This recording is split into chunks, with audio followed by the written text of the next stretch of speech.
पहले बताओ कि भाई वाक्य जो है वो अर्थ के आधार पर कितने प्रकार के होते हैं? 8 प्रकार के। एक विधानवाचक होते हैं, विधानवाचक को हम निश्चयवाचक, सकारात्मक, विधिवाचक भी कहते हैं। और उसमें क्या होता है कि जो वक्ता है वो श्रोता को किसी कार्य के होने की जानकारी देता है। एक दूसरे कौन से होते हैं? नकारात्मक वाक्य अर्थ के आधार पर। और नकारात्मक वाक्य के बारे में मैंने आपको बताया था कि उसमें वक्ता श्रोता से किसी क्रिया के न होने की जानकारी देता है। 2 बात है, इन्हें नेगेटिव भी कहते हैं, अनिश्चयवाचक भी कहते हैं। तीसरा था आज्ञावाचक। आज्ञावाचक वाक्यों में आज्ञा, अनुरोध, निवेदन, है ना, इन शब्दों का बोध होता है, जैसे रिक्वेस्ट वगैरह होती है। ठीक है। चौथा था प्रश्नवाचक। प्रश्नवाचक में वक्ता श्रोता से कोई सवाल पूछता है ना, तुम कहाँ रहते हो, तुम्हारा क्या नाम है, इस तरीके से। उसके बाद में इच्छावाचक। इच्छावाचक में क्या था? हाँ, वक्ता श्रोता से अपनी इच्छा जाहिर करता है। इच्छा किस मामले में होगी? इच्छा किस मामले में होगी? किसी को आशीर्वाद देना, दुआएं देना, किसी को बदुआ देना, अभिशाप देना, कुछ खाने की इच्छा, कुछ पाने की इच्छा। इच्छा अलग अलग तरीके की होगी। उसके बाद कौन सा था? संदेहवाचक। क्रिया के होने और ना होने पर सस्पेंस हो जहां, ठीक है, वो संदेहवाचक हो गया। उसके बाद कौन सा था? संकेतवाचक। संकेतवाचक में क्या था? एक क्रिया दूसरी क्रिया पर निर्भर करेगी, ये संकेतवाचक था। एक और था विस्मयवाचक, जिसमें हर्ष, शोक, है ना, क्रोध, आश्चर्य, इन सब बातों का बोध होगा। ठीक है, तो चलते हैं भाई। रिवीजन तो हमने कर लिया, आज सवाल हैं बहुत सारे। उन सवालों को देखते हैं कि वो किस प्रकार के सवाल थे। सवाल पढ़ेंगे आप और फिर उसके बाद में थोड़ा सा विचार करेंगे कि कौन सा सही होना चाहिए था। क्या मेरा भाई आपसे मिला? ये एक वाक्य है। क्या मेरा भाई आपसे मिला? ये एक वाक्य है बेटा। और कह रहे हैं कि इस वाक्य में अर्थ के आधार पर वाक्य का कौन सा भेद है। तो वैसे भी देखो, प्रश्नवाचक चिन्ह भी लगा हुआ है। और क्या, इसका मतलब जब वक्ता श्रोता से कोई सवाल पूछेगा, वक्ता श्रोता से जब कोई सवाल पूछता है, ठीक है, तो वो प्रश्नवाचक वाक्य होता है। तो इसमें हो जाएगा प्रश्नवाचक वाक्य, मतलब सी। देख लो, किसी को डाउट तो नहीं है कोई? ठीक है, हाँ, बता देना बस कि कहीं कोई डाउट होगा तो। दूसरे में लिखा देखो, वह बहुत जोर से हंस रहा है। वह बहुत जोर से हंस रहा है, इस वाक्य को विस्मयवाचक वाक्य में बदल कर लिखिए। तो विस्मयवाचक वाक्य में विस्मय सूचक चिन्ह भी तो आएगा ना, तो विस्मय सूचक चिन्ह एक में ही है, देखो, है ना। और विस्मय सूचक चिन्ह जो है और कहाँ है, देखिए। अरे एक मत, 2 में बता रहे ये। अब ये तो बेवकूफ़ी है ना। अरे वह बहुत जोर से हंस रहा है। पहला सवाल मेरा ये आपसे कि जब वो आवाज वहां से, ठीक है, जब एक्सप्रेशन हो, विस्मय सूचक शब्दों को सही से अगर देखना हो तो वहाँ आश्चर्य होगा और उसके भाव चेहरे पर आएंगे, है ना। अरे वह बहुत जोर से हंस रहा है, ठीक है। तो केवल विस्मय सूचक जो चिन्ह होगा वो केवल एक शब्द के साथ में आएगा, किसी वाक्य के पीछे नहीं लगेगा क्या वो। तो इसका सही आंसर कौन सा लगेगा भैया? तो सही आंसर हो जाएगा इसका ए।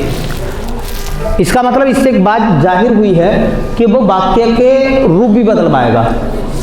हालांकि प्रश्न जो है वो अगर इसमें पूछता कि वह बहुत जोर से हंस रहा है, वह बहुत जोर से हंस रहा है, बताओ ये कौन सा वाक्य है? विधानवाचक, क्योंकि वक्ता श्रोता से बता रहा है, क्रिया के होने की जानकारी दे रहा है वो। तीसरा देखो, राधा गृहिणी है। सवाल है कि इस वाक्य में उद्देश्य है मतलब सब्जेक्ट और विधेय छांट कर लिखिए मतलब प्रेडिकेट, दोनों को लिखना है, दोनों को। तो उद्देश्य गृहिणी है, विधेय राधा। दूसरा उद्देश्य राधा, विधेय गृहिणी है। तीसरा उद्देश्य है, चौथा विधेय राधा, पांचवें में उद्देश्य गृहिणी और विधेय है। आपको बताया ये गया था कि वाक्य में जिसके बारे में कहा जाएगा, जिसके बारे में कहा जाएगा वो उद्देश्य है। तो इस वाक्य में किसके बारे में कहा जा रहा है? राधा के बारे में। तो राधा हो गई उद्देश्य, सब्जेक्ट। और क्या कहा जा रहा है? जो उसके बारे में कहा गया है वो पूरा पोर्शन होगा विधेय। तो इतना हिस्सा जो है वो उद्देश्य है और बाकी क्या बच गया? विधेय बच गया। ठीक है, तो उद्देश्य और विधेय की पहचान मैंने आपको बता दी थी।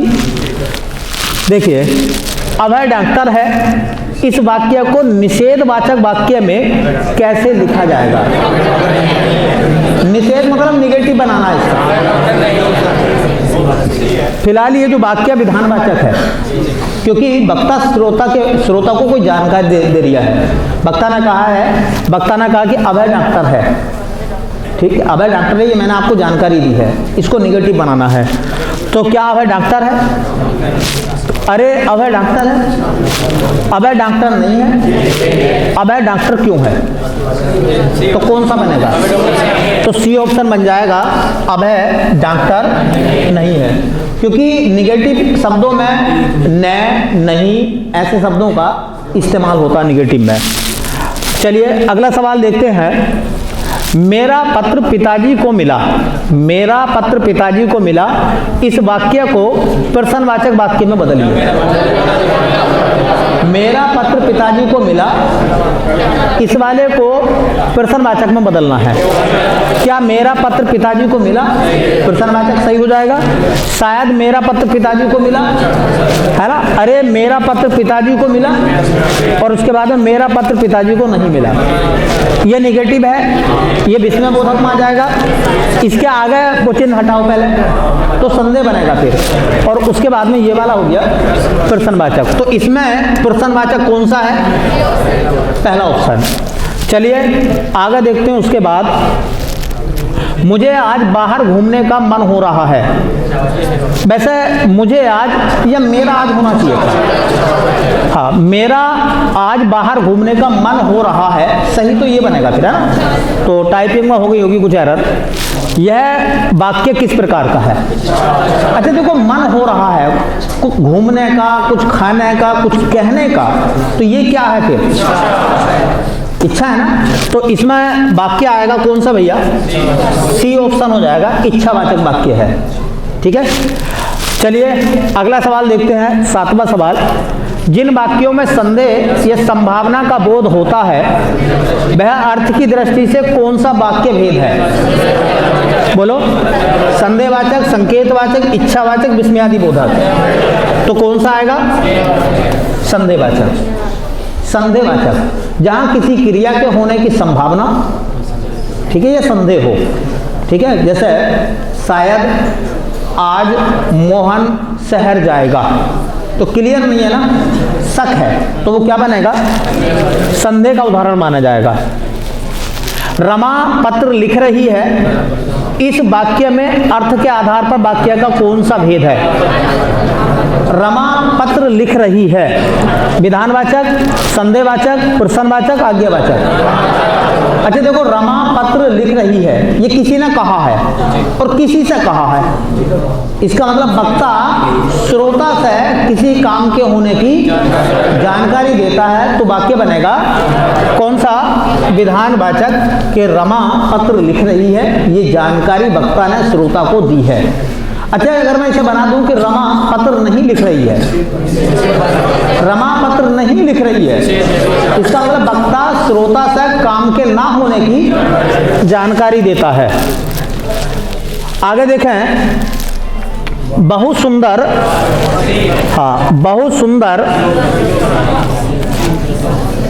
बहुत सुंदर दृश्य है। इस वाक्य को विस्मय वाचक वाक्य में बदल कर लिखिए। तो विस्मय वाचक में विस्मय वाचक चिन्ह भी आना चाहिए। शायद बहुत सुंदर दृश्य है, शायद है तो फिर संदेह है, क्या सुंदर दृश्य है, यहाँ प्रश्नवाचक चिन्ह और लगा दोगे तो प्रश्नवाचक वाक्य बन जाएगा। वहाँ कितना सुंदर दृश्य है, ठीक है। बहुत सुंदर दृश्य नहीं है, निगेटिव हो गया, ठीक है। तो तुमने देखा होगा कि किसी दृश्य को देखकर, किसी वस्तु को देखकर, खाने को देखकर, है ना, जब आदमी तारीफ करता है तो वो एक्सप्रेशन चेहरे पर आते हैं और वो विस्मय बोधक में चले जाते हैं और उसको प्रकट करने के लिए विस्मयादि बोधक चिन्ह लगाते हैं। ये एक्सप्रेशन है। जैसे मैंने कहा था कि तुम कोई मैसेज किसी को व्हाट्सएप पर भेजते हो तो उधर से रिप्लाई आता है, वो बात पढ़ के अगर हंसता है तो एक हंसता हुआ बंदर आ जाएगा, उसे गुस्सा आता है ना, तो फिर एक आंखें निकालता हुआ बंदर आ जाएगा, ठीक है। तो इमोजी जो होती हैं वो एक्सप्रेशन के लिए ही होती हैं। तो इस वाक्य का विस्मय बोधक क्या बना? शी। चलिए उसके बाद में देख रहे हैं अगला सवाल 10वां। मजदूरों ने काम कर लिया है। इस वाक्य में उद्देश्य और विधेय, उद्देश्य और विधेय छांट कर लिखिए। सुनो, किसके बारे में कहा गया है? मजदूरों के। तो मजदूरों के बारे में कहा गया तो मजदूरों ने, ये तो हो जाएगा। और क्या कहा गया है? मजदूरों के बारे में क्या कहा गया है?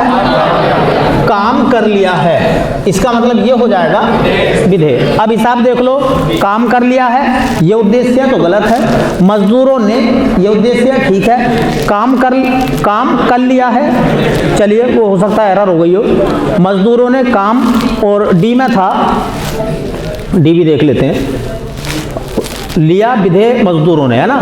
तो फिर इसमें ये काम कर लिया, है ना, ये कर लिया हो जाएगा, ठीक है। चलो कोई नहीं। उद्देश्य और विधेय, तुम कितने अच्छे लग रहे हो, इस वाक्य में विस्मयादि वाचक वाक्य में कैसे लिखा जाएगा? तुम अच्छे नहीं लग रहे हो, नेगेटिव हो गया। तुम शायद अच्छे लग रहे हो, संदेहवाचक हो गया। अरे तुम कितने अच्छे लग रहे हो, ये विस्मय बोधक हो जाएगा। तुम कितने अच्छे क्यों लग रहे हो, ठीक है।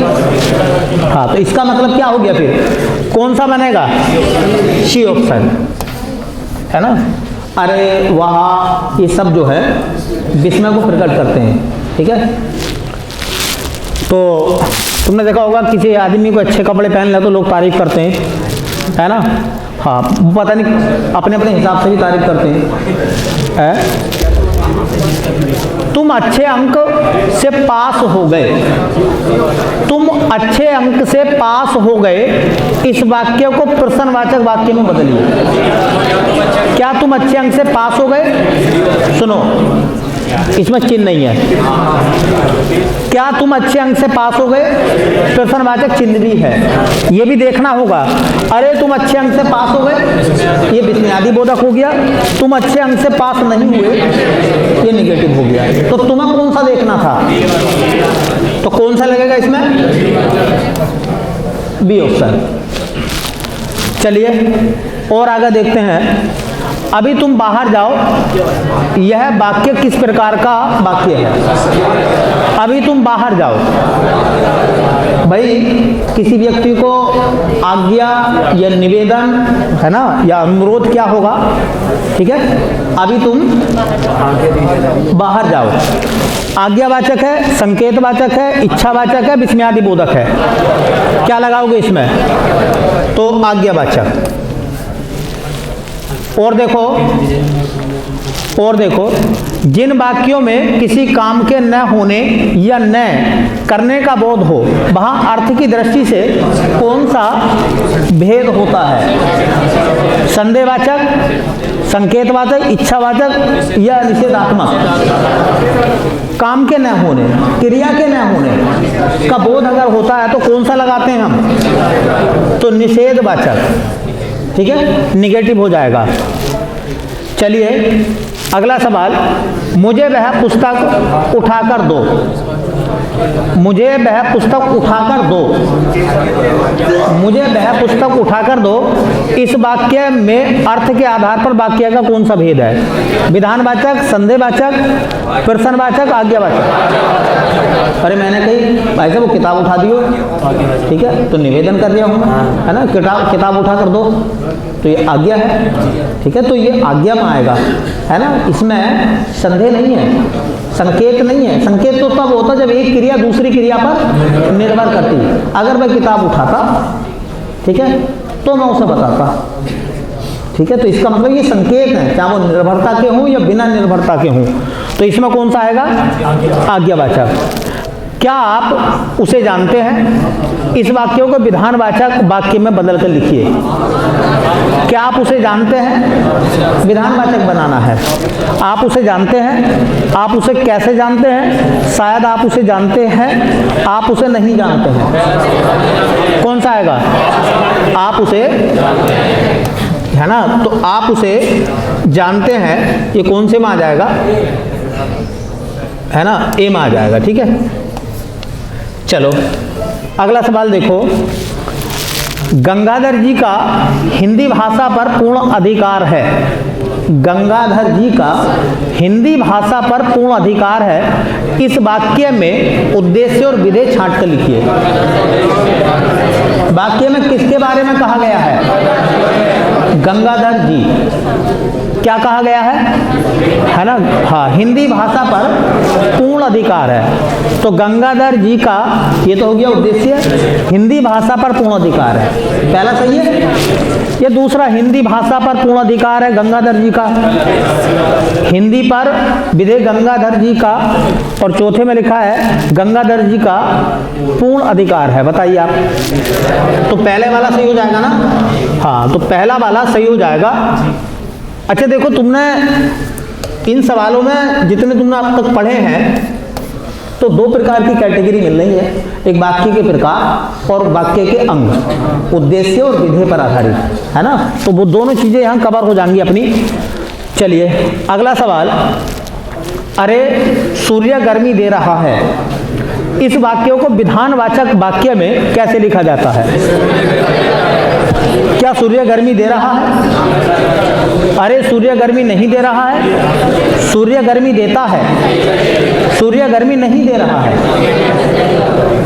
तो विधानवाचक तो वो होगा ना जिसमें वक्ता श्रोता को कोई जानकारी देगा, जैसे सूर्य गर्मी देता है, इसका मतलब ये वक्ता ने श्रोता को कोई जानकारी दी होगी, तो इसका बनेगा कौन सा भाई? हाँ, सी ऑप्शन। अगला सवाल पढ़ें, तुम्हें कुछ भी नहीं आता, इस वाक्य को प्रश्नवाचक वाक्य में बदलिए। क्या तुम्हें कुछ भी नहीं आता? शायद तुम्हें कुछ भी नहीं आता, अरे तुम्हें कुछ भी नहीं आता, आहा तुम्हें कुछ भी नहीं आता, ठीक है, तो ये क्या बनेगा? तो इसमें बनेगा पहला वाला, क्योंकि हमें बनाना था प्रश्नवाचक, और वैसे भी प्रश्नवाचक चिन्ह एक के ही आखिर में है। अगला सवाल देखें, मन से लगातार कोशिश करो ताकि कभी नहीं हारो। मन से लगातार कोशिश करो ताकि कभी नहीं हारो, यह वाक्य किस प्रकार का वाक्य है? आज्ञावाचक है, संकेतवाचक है, इच्छावाचक है, विस्मयबोधक है? देखो संकेतवाचक कहाँ मिलेगा? दो प्रेडिकेट होंगे, विधेय दो होंगे। एक तो विधेय उसमें देखो करो, करना भी क्रिया वाला हिस्सा ना, और दूसरा है हारना। दो विधेय जहाँ मिलेंगे किसी वाक्य में, दो विधेय, वो किस में आ जाएगा? संकेतवाचक में आ जाएगा। और वैसे तुमने देखा होगा संकेतवाचक में ज्यादातर निर्भरता होती है, ठीक है। हाँ, मन से लगातार कोशिश करो, यह पूरा एक वाक्य हो गया, है ना, उपवाक्य। दूसरे में ताकि कभी नहीं हारो, ये दूसरी बात हो गई, है ना। तो कभी नहीं हारेंगे, कब? जब मन से कोशिश करेंगे। तो एक क्रिया दूसरी क्रिया पर निर्भर करती है, और जहां एक क्रिया दूसरी क्रिया पर निर्भर करती है वहां संकेतवाचक वाक्य होता है। मैं भी पढ़ता अगर छात्रवृत्ति मिलती तो, ठीक है, तो पढ़ना छात्रवृत्ति के मिलने पर निर्भर करता है, इसका मतलब संकेत दे रहा है कोई आदमी। चलिए, उसके बाद में लिखा हुआ है, जिन वाक्यों से किसी वस्तु या व्यक्ति के बारे में प्रश्न पूछकर उसके बारे में जानकारी प्राप्त करने की कोशिश की जाती है, वहां अर्थ की दृष्टि से कौन सा वाक्य भेद है? सीधी सीधी बात है, जहां किसी से आप सवाल करके जानने की कोशिश करते हैं वहां कौन सा होता भैया, है ना? तो कौन सा होगा? प्रश्नवाचक। डी ऑप्शन आ जाएगा, यह है प्रश्नवाचक, डी। अगला देखो सवाल, वह शिमला गया होगा। गया होगा, एक तो ये वह शिमला गया है और एक शिमला गया होगा। हालांकि इसमें शायद और संदेह जैसे शब्द नहीं आ रहे। इस वाक्य में अर्थ के आधार पर कौन सा वाक्य भेद है? विधानवाचक, संदेहवाचक, प्रश्नवाचक या फिर आज्ञावाचक? कौन सा है? संदेहवाचक। क्यों है? क्योंकि क्योंकि क्रिया के होने पर संशय बना हुआ है। वह शिमला गया होगा, अब वो गया है या नहीं गया, ये पूरी जानकारी नहीं है। अगला सवाल देखो, उसके बाद सवाल है, क्या सभी सकुशल वापस आएंगे? क्या सभी सकुशल वापस आएंगे? इस वाक्य को इच्छावाचक वाक्य में बदल कर लिखिए। अब सुनो, एक मिनट सुन लो भाई। क्या सभी सकुशल वापस आएंगे? ये प्रश्नवाचक वाक्य है, इसका बनाना इच्छावाचक। पहले में लिखा, अरे क्या सभी सकुशल वापस आएंगे, ये तो विस्मय हो गया, ठीक है। सभी सकुशल वापस आ गए, ये विधानवाचक है, वक्ता ने श्रोता को कोई जानकारी दी है। भगवान करे सभी सकुशल वापस आए। अब वो आएंगे नहीं आएंगे, मेरी तो इच्छा यही है कि वो सकुशल वापस आए, बाकी भगवान जाने, ठीक है। शायद सभी सकुशल वापस आ गए होंगे, क्या लग रहा है? ये संदेह हो गया ना इसमें, और इसमें इच्छा है, भगवान करे सभी पास हो जाएं। ये क्या है? ये इच्छा है, ठीक है। तो इसमें जो ऑप्शन लगेगा वो सी ऑप्शन आ जाएगा। और देखो उसके बाद, पड़ोसी का पुत्र विद्यालय में पढ़ता है। इस वाक्य में उद्देश्य और विधेय छांट कर लिखिए। पहले एक बात बताओ, किसके बारे में जानकारी है? तो कहां से कहां तक विधानवाचक में उद्देश्य कहां से कहां तक है? पड़ोसी का पुत्र। क्या है उसके बारे में जानकारी? क्या दी गई? विद्यालय में पढ़ता है। तो पड़ोसी का पुत्र विद्यालय में पढ़ता है, तो इसका पहला ही वाला सही हो जाएगा, ठीक है। उसके बाद देखिए आगे जो सवाल लिखा गया है वो कुछ इस तरह से है, मैं आज विद्यालय अवश्य जाऊंगा। मैं आज विद्यालय अवश्य जाऊंगा। इस वाक्य को निषेधवाचक वाक्य में कैसे लिखा जाएगा? निषेधवाचक में नहीं लगाना है आपको। क्या मैं आज विद्यालय अवश्य जाऊंगा? अरे मैं आज विद्यालय अवश्य जाऊंगा, मैं आज विद्यालय नहीं जाऊंगा, मैं आज विद्यालय क्यों जाऊंगा, ठीक है। तो ये वाला जो बनेगा सी ऑप्शन, ये इसका नेगेटिव रूप हो जाएगा, ठीक है, नेगेटिव रूप हो जाएगा। हो सकता है वह बाजार गया हो सकता है किसी के घर पर ताला लगा हुआ देखा तो किसी ने पूछ लिया कहाँ गया, बोले लगता है कि बाजार गया होगा। इसका मतलब बाजार गया है या नहीं गया ये पक्का नहीं बताना आपको। इस वाक्य में अर्थ के आधार पर वाक्य का कौन सा भेद है? विधानवाचक लगाओगे, संदेहवाचक लगाओगे, प्रश्नवाचक या फिर आज्ञावाचक? तो कौन सा लगेगा? संदेहवाचक। अगला सवाल पढ़ो। हाँ, अगले सवाल में कह रहे हैं क्या वह पढ़ाई में इतना अधिक कमजोर है? इस वाक्य को निषेधवाचक वाक्य में बदल कर लिखिए। नेगेटिव बनाना है। अरे क्या वह पढ़ाई में इतना अधिक कमजोर है? शायद वह पढ़ाई में बहुत कमजोर है। वह पढ़ाई में इतना अधिक कमजोर नहीं है। आहा, वह पढ़ाई में इतना अधिक कमजोर है। ये आहा बहा, हाँ इसमें तो आदमी मजे ले लिया उसके, नहीं है बताओ। तो निगेटिव वर्ड जो है वो तीसरे वाले में आ रहा है, तो नकारात्मक ये वाला बन जाएगा, वह पढ़ाई में इतना अधिक कमजोर नहीं है।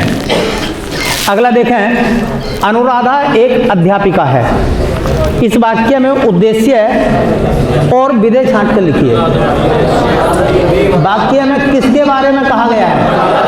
अनुराधा के। और क्या कहा गया है? अध्यापिका है। तो वाक्य में जिसके बारे में कहा जाएगा वो है उद्देश्य, और जो कहा जाएगा वो है विधेय। तो इसमें अनुराधा जो है वो उद्देश्य है और एक अध्यापिका है, क्या बन जाएगा? विधेय। तो कौन सा ऑप्शन आएगा? बी। उद्देश्य अनुराधा और विधेय हो जाएगा एक अध्यापिका। उसके बाद देखें, आज मौसम बिगड़ा हुआ है। इस वाक्य को संदेहवाचक वाक्य में कैसे लिखा जाएगा? क्या आज मौसम बिगड़ा हुआ है? अरे आज मौसम बिगड़ा हुआ है, आज मौसम बिगड़ सकता है, आज मौसम बिगड़ सकता है, ठीक है। इसका मतलब मौसम क्या बिगड़ने की पूरी गारंटी है कि नहीं बिगड़ा तो हम बिगाड़ कर छोड़ेंगे, है? तो जब शक होता है तो संदेहवाचक, तो सी ऑप्शन सही हो जाएगा इसका। ऑप्शन कौन सा लगेगा? सी। चलिए सी ऑप्शन। अगला सवाल देखो, तुम्हारे पिताजी शहर के सबसे अच्छे वकील हैं। इस वाक्य को प्रश्नवाचक वाक्य में बदलकर लिखना है आपको। क्या तुम्हारे पिताजी शहर के सबसे अच्छे वकील हैं? शायद तुम्हारे पिताजी शहर के सबसे अच्छे वकील हैं, शायद लग गया संदेह। अरे तुम्हारे पिताजी शहर के सबसे अच्छे वकील हैं, विस्मयबोधक। तुम्हारे पिताजी शहर के सबसे अच्छे वकील नहीं हैं, ये हो गया निषेधवाचक वाक्य। तो इसमें लगेगा पहला वाला। चलो, फसल को पानी मिलेगा तो उपज अच्छी होगी। उपज अच्छी होगी कब? एक क्रिया दूसरी क्रिया पर कौन सा बनेगा? आज्ञावाचक है, संकेतवाचक है, इच्छावाचक है या विस्मयादिबोधक है? तो संकेतवाचक है। भाई अगर उपज अच्छी करनी है तो फसल को पानी देना होगा, तो संकेतवाचक।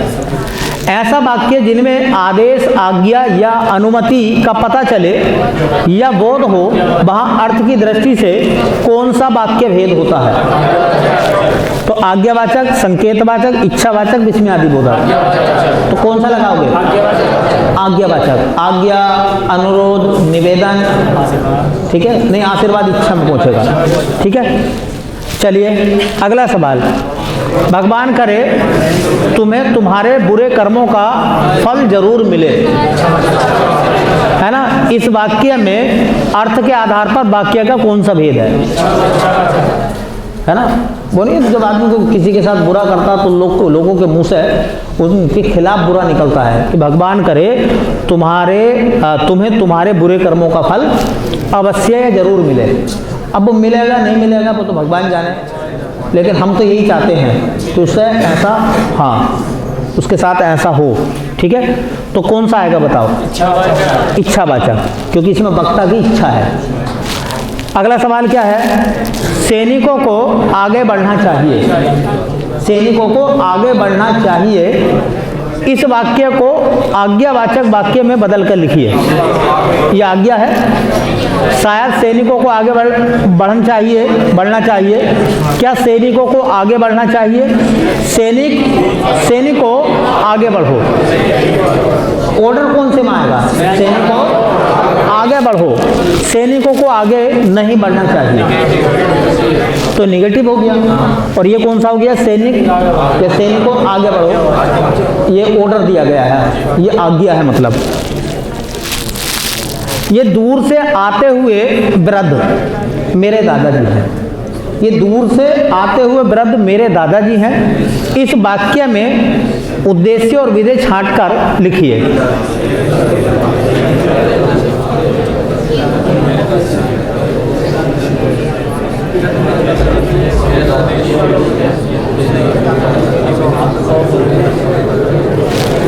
अब देखो बारे में बताया गया है?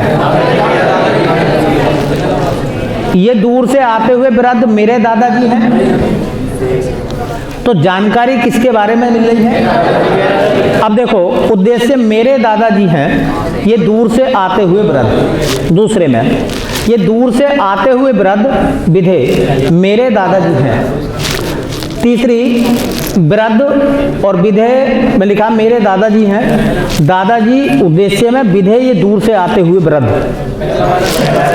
दो में देखो, दो में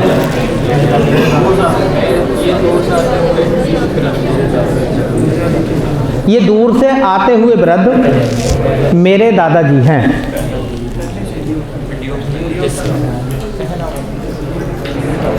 उद्देश्य और विधेय छांटना है।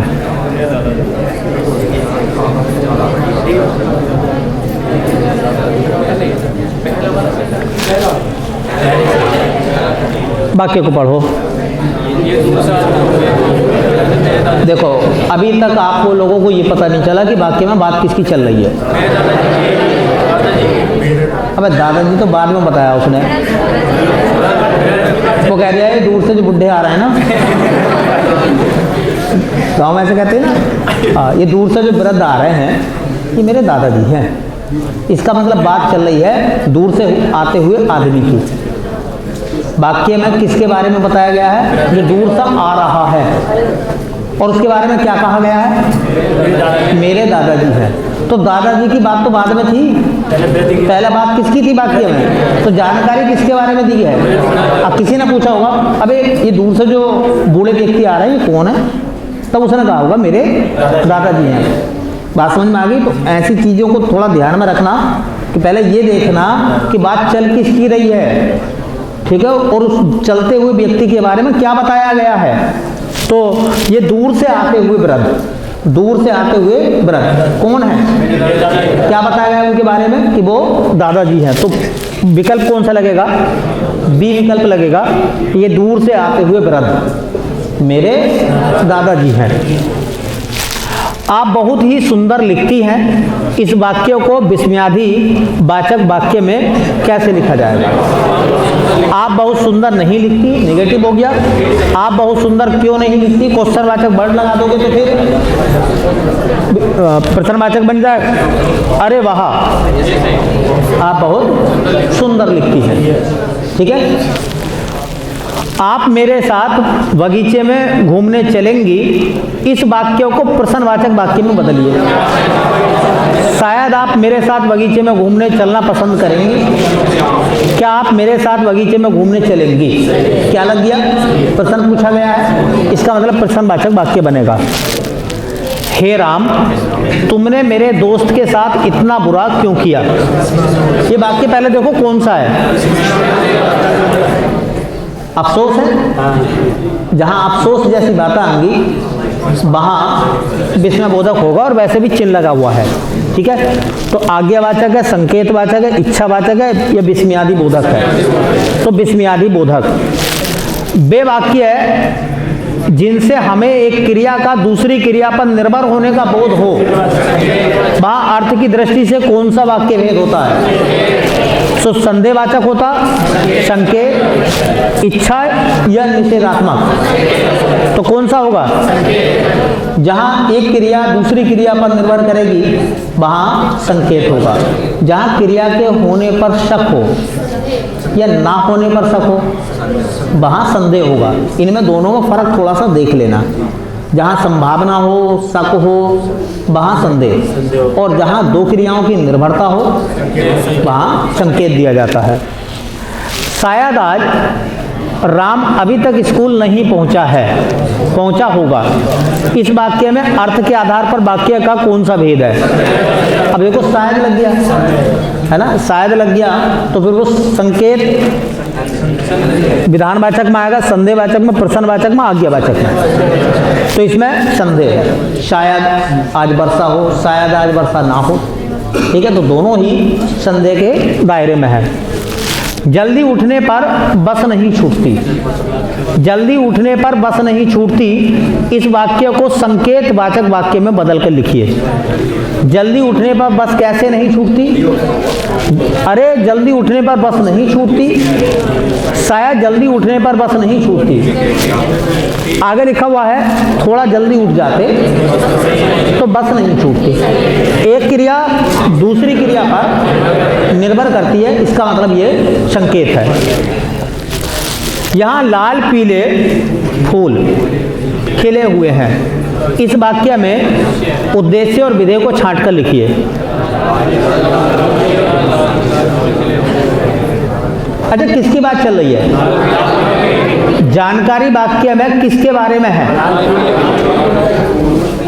अरे लाल पीले की बात है, ये लाल पीले फूल की बात है, तो पूरी बात बोलो भाई, आधी बात क्यों कर रहे हो? देखिए, बात वाक्य में चल रही है लाल पीले फूलों की, और क्या बात चल रही है? खिले हुए हैं। तो लाल पीले फूल ये तो हो जाएगा उद्देश्य, यहाँ खिले हुए हैं ये हो जाएगा विधेय।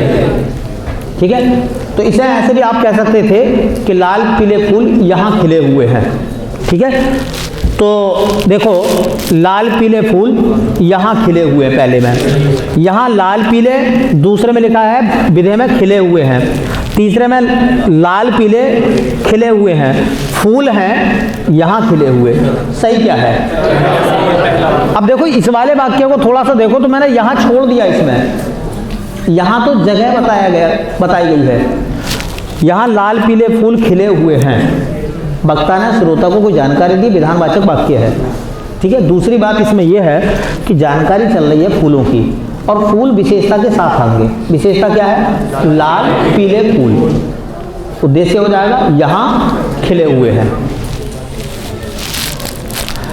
आज वह फिल्म टीवी पर आएगी। आज वह फिल्म टीवी पर आएगी, वाक्य को निषेधवाचक वाक्य में कैसे लिखा जाएगा? क्या आज वह फिल्म टीवी पर आएगी? अरे आज वह फिल्म टीवी पर आएगी। आज वह फिल्म टीवी पर क्यों आएगी?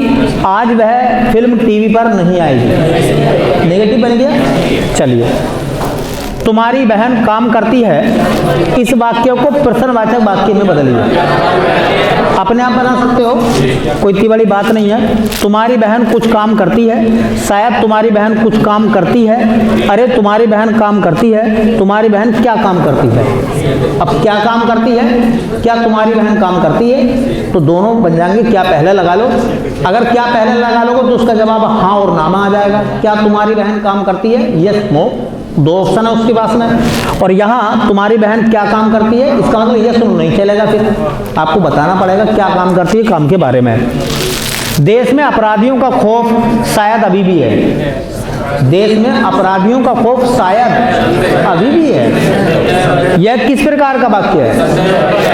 आज्ञावाचक है, संदेहवाचक है, इच्छावाचक है, विस्मयादि बोधक है, शक है। ठीक है, तो संदेहवाचक लगेगा इसमें।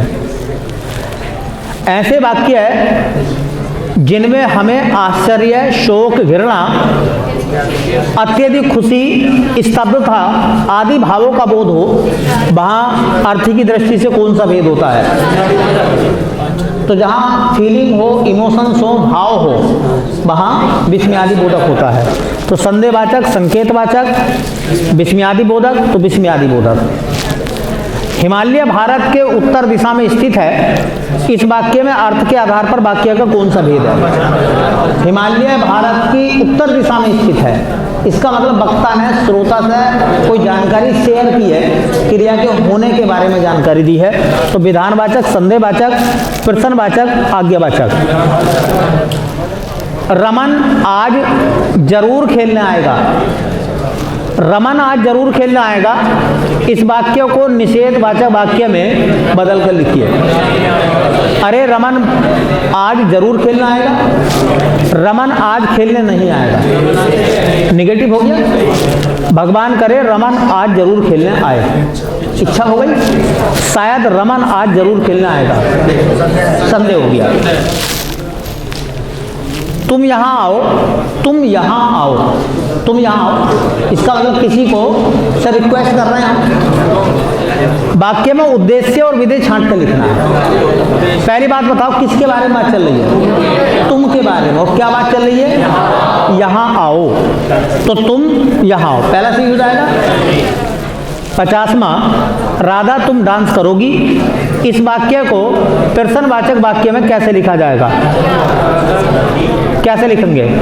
शायद राधा तुम डांस करोगी, अरे राधा तुम डांस करोगी, हे भगवान राधा तुम डांस करोगी, राधा तुम कब डांस करोगी? सुनो भैया, कितने हो गए ये? 50 हो गया ना। वैसे इसमें हमने लगाए हैं 100। तो 50 सवाल जो आपने देखे हैं, किसी को कोई डाउट है? जो 50 सवाल पढ़े हैं किसी को डाउट है? कोई भी सवाल ऐसा नहीं है जिसमें आपको डाउट रहा हो। सभी सवाल आपके पढ़े हुए हैं। अर्थ के आधार पर वाक्य 8 प्रकार के होते हैं। इन 50 सवालों से हमने 2 चीज़ें सीखी हैं। एक चीज़ तो ये सीखी है कि उसने वाक्यों के 8 प्रकारों में से प्रकार पूछे हैं। एक सेंटेंस लिख के उसके प्रकार बताइए। दूसरा, इसमें जो सवाल पूछे गए हैं वो ये हैं कि एक वाक्य को ट्रांसलेट करके आपको दूसरे रूप में लिखना है, रूपांतरण करना, मतलब उसका विधानवाचक से नकारात्मक बनवाए हैं, विधानवाचक से प्रश्नवाचक बनवाए हैं, विधानवाचक से इच्छावाचक बनवाए हैं, विधानवाचक से संदेहवाचक बनवाए हैं। तो इसका मतलब दूसरा फॉर्मेट ये हो गया कि वो वाक्य को रूपांतरित करा रहा है। और हमें ये भी थोड़ा सा ध्यान रखना पड़ेगा कि वाक्य किस तरीके से रूपांतरित होते हैं। तो चारों विकल्पों में से आपने देखा होगा, कोई आपको भारी नहीं लगा होगा। तीसरी कैटेगरी जिस 50 सवालों के सेट में हमें देखने के लिए मिली, वो ये मिली कि एक वाक्य के जो 2 अंग होते हैं, जिसमें एक उद्देश्य होता है और एक विधेय होता है, उनको छांटा गया है। कौन सा हिस्सा उद्देश्य के दायरे में आ रहा है और कौन सा हिस्सा विधेय के दायरे में आ रहा है। तो सब्जेक्ट तो प्रेडिकेट पर बात पूछी है। इन 50 सवालों को करने के बाद उम्मीद ऐसी होती है कि वाक्य जो एग्जाम मांगे वो भी इतने ही प्रकार से आपसे सवाल पूछेगा। इन 50 सवालों को कराने का जो मतलब था, उद्देश्य था मेरा, वो ये था कि आपको पता चल जाए कि वो किस फॉर्मेट में सवाल पूछता है। अच्छा, यहाँ से किस तरीके के वो सवाल बनवाएगा। अब ऐसा नहीं है कि वाक्य यही आएंगे जो मैंने आपको बोले हैं, वाक्य वो सब आएंगे जो वो लिख के देगा। बस आपको उन्हें एक तो रूप बदलना है, उनका पहचान करनी है कि वाक्य कौन सा है और इस वाक्य का उद्देश्य क्या है और इस वाक्य में विधेय क्या है। तो 3 प्रकार के सवाल देखे हमने। पहला नंबर, वाक्य के अर्थभेद के आधार पर उसका प्रकार पूछा गया है। दूसरा नंबर, वाक्य को रूपांतरित कराया गया है। और तीसरा नंबर, वाक्य में उद्देश्य और विधेय को छांट कर लिखा गया है। उद्देश्य अलग करा दिया था, विधेय अलग करा दिया था। तो हमने इसमें सवाल लगाए थे 100 सवालों में से 50 सवाल हमने आज सोल्व कर लिए हैं। 50 सवाल आपको घर से करने के लिए दे दिए जाएंगे। तो वो टेलीग्राम वाला जो अपना चैनल है, उसकी PDF, इसी की PDF हम जो है टेलीग्राम पर डाल देंगे। उस टेलीग्राम की जो PDF होगी, बाकी जो 50 सवाल होंगे वो भी ऐसे ही होंगे, ठीक है। उन्हें आप घर पर बैठ कर सोल्व कर लेना, ताकि इस वाले हिस्से पर आपकी पकड़ मजबूत हो जाए। 2 सेक्शन यहाँ से सिमट चुके हैं, अर्थ के आधार पर वाक्य के प्रकार, और दूसरा हिस्सा रहा था यहाँ उद्देश्य और विधेय। एक टेस्ट और लगाएंगे 100 सवालों का, और वो थोड़ा सा टिपिकल इसलिए होगा जिसने नहीं समझा है। सरल वाक्य, संयुक्त वाक्य और मिश्र वाक्य वाला, ठीक है, वो भी हिस्सा बहुत आता है एग्जाम में। फिर उनके रूपांतरण उसी में आएंगे कि एक सरल वाक्य को संयुक्त बनाओ, तो रूपांतरण वाला भी इसी में छांटेंगे हम लोग। और एक हिस्सा आपको मिलेगा जो वाक्य के तत्व थे 6, सार्थकता, अन्वय, पदक्रम बताए थे ना, निकटता, ठीक है। तो उन सब के बारे में तो वो एक हम और बनाएंगे, उसमें भी हम 100 सवाल रखेंगे। 100 में से 50 हम कराएंगे, 50 आप लोग घर से करेंगे, ठीक है। तो आज मैं इसको जो है ना बाकी इससे टेलीग्राम पर लगा दूंगा, आप घर से कर लेना, ठीक।